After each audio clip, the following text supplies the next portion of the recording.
Hellblade, Senua's Sacrifice. Most recently, Senua has sacrificed her sword, which was shattered by the goddess Hela, a chunk of her face, which was, I guess, a huge cut from being knocked off the bridge. Can't see the cut anymore. Maybe it was some kind of delusion like other things. I remember she had to cauterize it very painfully with the remains of her sword. And also her self-respect. She appeared to sacrifice that and was yelling at herself in a mirror. The most unpleasant of the voices was kind of personified there. Some measure of hope is over here, and that blue light is associated in some way with Dillian's spirit and may provide some way forward. But first, I didn't really take the time to check out this beach area, mainly because there was this dancing figure kind of driving us forward, and I wanted to, well, I felt like it seemed like Senua would just want to follow the thing and try and catch him. But I think I missed some things on this beach. We walked straight past what looked like a section of the Helheim Bridge that you could climb up to it and perhaps enter it. There was a rune door. We are, after all, on the other side of the bridge now, just kind of got knocked off it by the impossible to defeat goddess of death, that's all. Oh, something is happening here. Perhaps I shouldn't have turned around as I have. Well, it's too late now. So I've turned around, which was probably a bad idea. Hopefully it won't lead to some sort of consequences. Aha! So here's a runestone, for example. Death for Sigmund and his brothers seems certain. Ah, Sigmund, but the the king's sword wife guy. is Sigmund's sister, and she begs for mercy and implores the king to chain them up instead. He agrees. Not for mercy, though, but because he plans an even more cruel and lingering death. Chained to a tree in the forest that night, a she-wolf comes and devours one of Sigmund's brothers.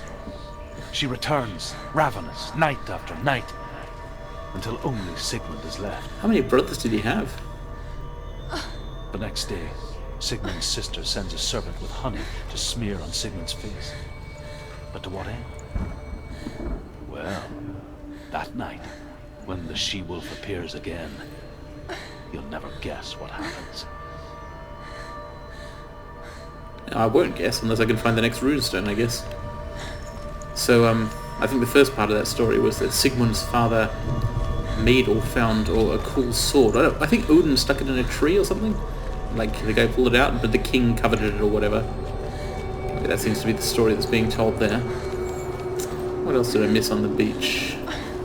I feel bad about having returned here because, like, Senua's still clearly, like, in pain and stuff. That, if that's ever going away, I hope it does at some point, then it's certainly not happening while I'm still in this area and haven't reached the blue light. But, you know, chunks of story or whatever, and that rune door really, I think that seems like I probably shouldn't have done it. Yeah, so that's where we began. This is as far as we've got. It's funny, if I don't see a broken bridge falling into the water or anything. Broken ships, yes, but not a bridge. Maybe these bits of wood are bits of bridge. It's a mythic realm and or paranoid hallucination. It's not really meant to be literal. Well, paranoid is probably not the right term. I don't know. I'm not expert in those terms. What is this great thing? Certainly didn't see this before, when maybe there'll be more stones and stuff. Nope, can't get in there.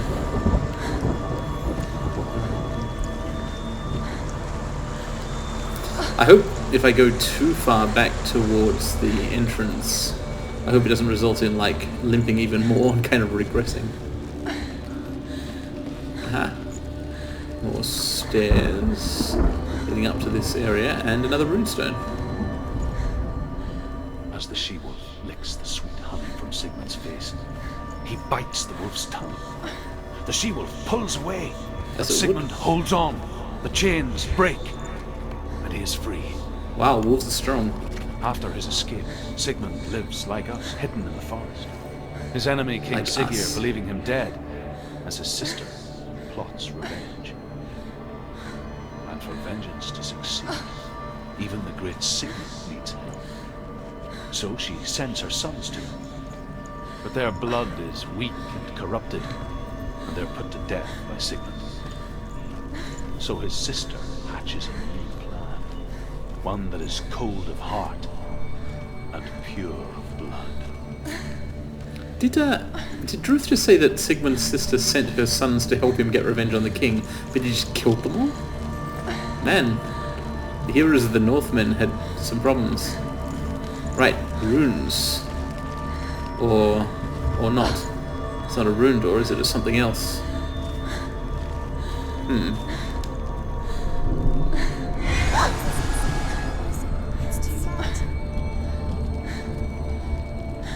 I don't think I can go through there yet. It's got a picture of a tree or a person, perhaps 4 hanged or dangling figures. Alright, I suspect I actually cannot go through there yet. Well, the story of Sigmund still isn't finished, so let's poke around a little more, look for more stones. Must be at least one more. Are there any other ways down off this thing?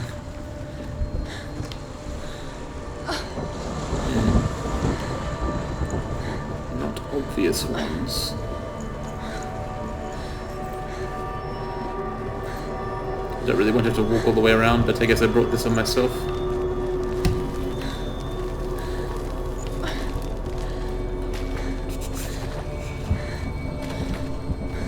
The whole beach area has a very jangly feel to the sound design. Almost crystalline. It's all like... Right. Ah! Could that be another runestone?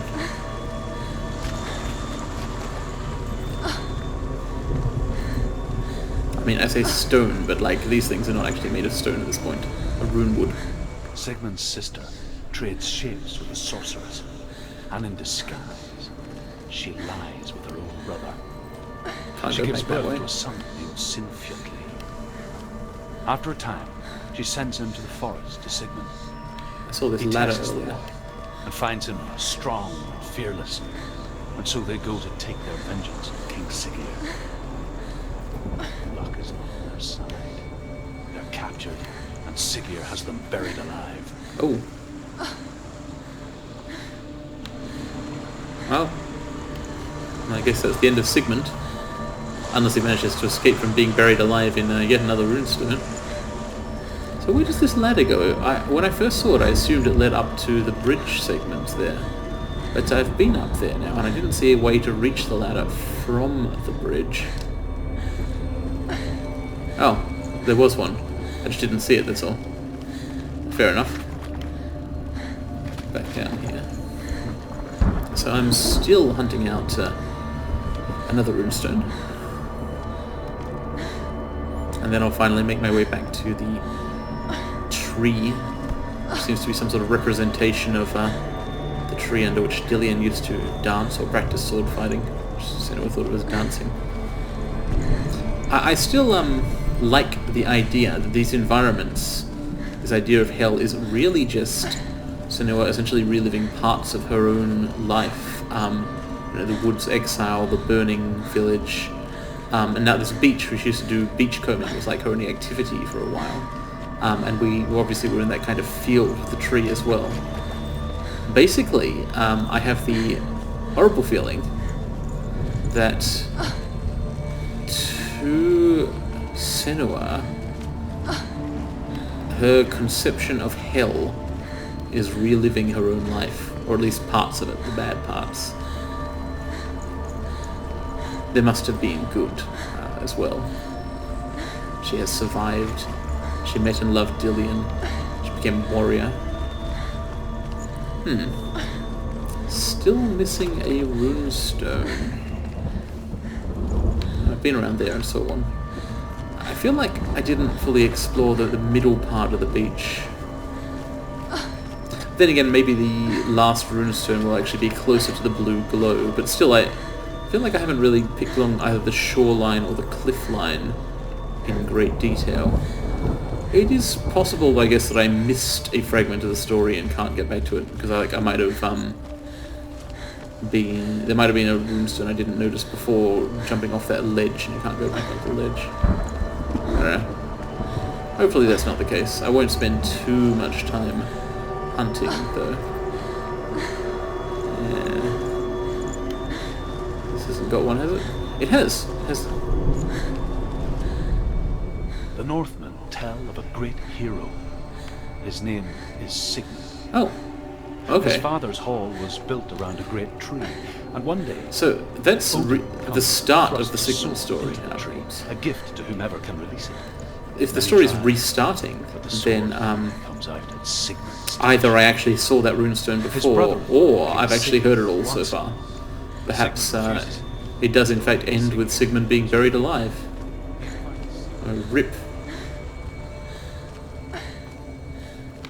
Okay. That's where I can't go back up. Been up there, can't go in there. I think we're all done here, then. Alright. I mean, we're done-ish.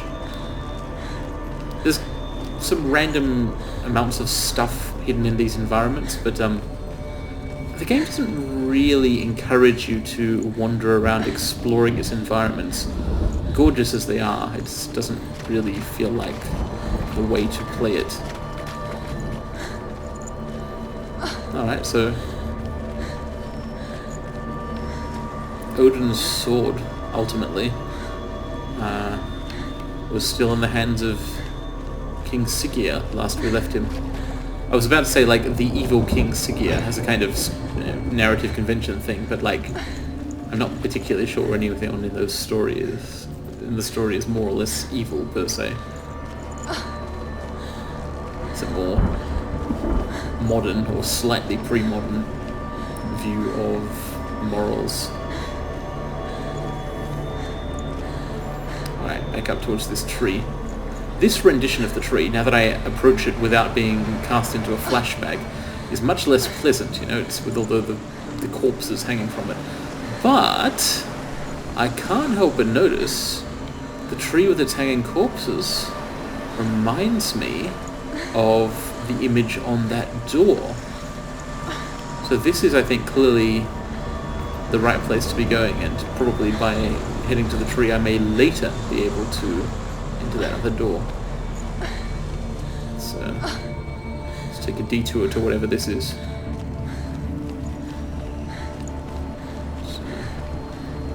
It's a good thing there's no horrible monsters around here, since Senua still doesn't have a sword. Impressive, but irrelevant.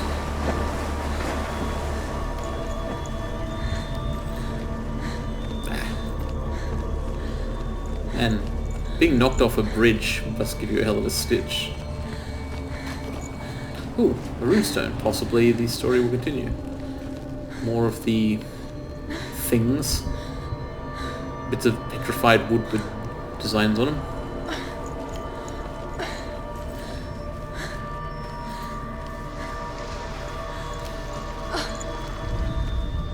As Sigmund and Sinfjotli are being buried alive, Sigmund's sister throws an armful of straw into the grave mound. Hidden in the straw is Sigmund's sword, the gift of Odin. They cut their way out of the grave mound and set fire to Siggeir's home. The king burns to death. Sigmund calls to his sister to come out so that she may live and be honored.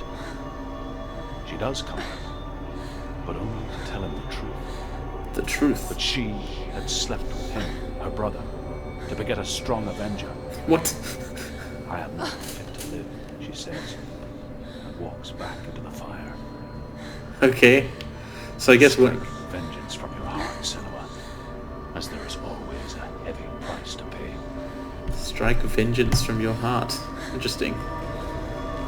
But she's not here for vengeance, is she? The goal of this quest, self-imposed goal, I think, is to in some way save the soul of the guy whose head we're carrying around in a bag. She believes that it's being sort of captured by the Norse gods. here is the end of Sigmund's story. Aha. He was a fierce and great warrior who fought many battles. One day, an old man came onto the battlefield. Although shadowed by a hood, Sigmund saw that he only had one eye. The man raised his spear, and Sigmund struck at it with his sword, but the sword shattered into pieces. Sigmund then knew that this was Odin, and thus that victory could not be his. He bowed his head and accepted his end. Dying, he tells his wife that she is with child, and that her son will one day make a great weapon out of the fragments of his sword. The sword named Gram. Gram. That sword reminds me of a Japanese dog. It's interesting. So, swords being shattered. It's clearly a thing in Norse legend, which makes total sense if the stories Druth told Senua are basically what are informing the nature of this place, the tribulations therein. I wonder then if there's some way to reforge the broken sword, as Sigmund's son one day may do. I believe in the ring cycle it was Siegfried, a different Sig, who eventually reforged Gram. What is this? Take it. A sword. Take it. Daddy, I left it for you. Take it. Take it. Take it. Take it.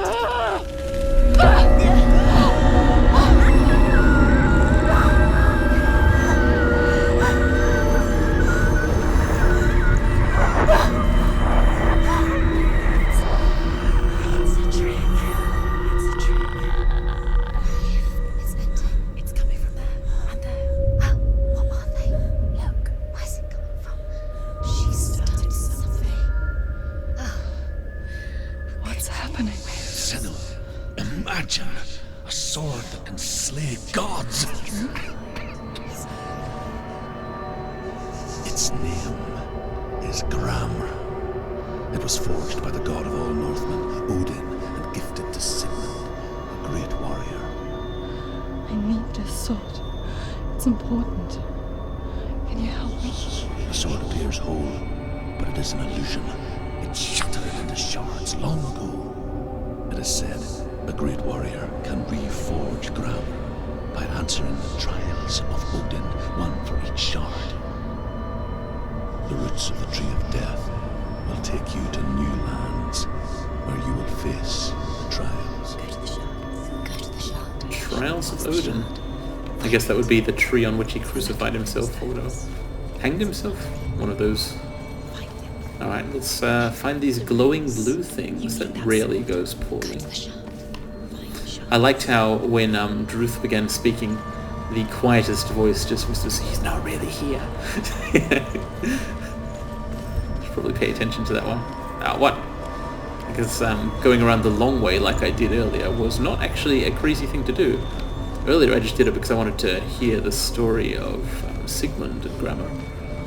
But I guess you actually had to do that. Where is it? Find it. There it is. Alright, soon I will find out what this does.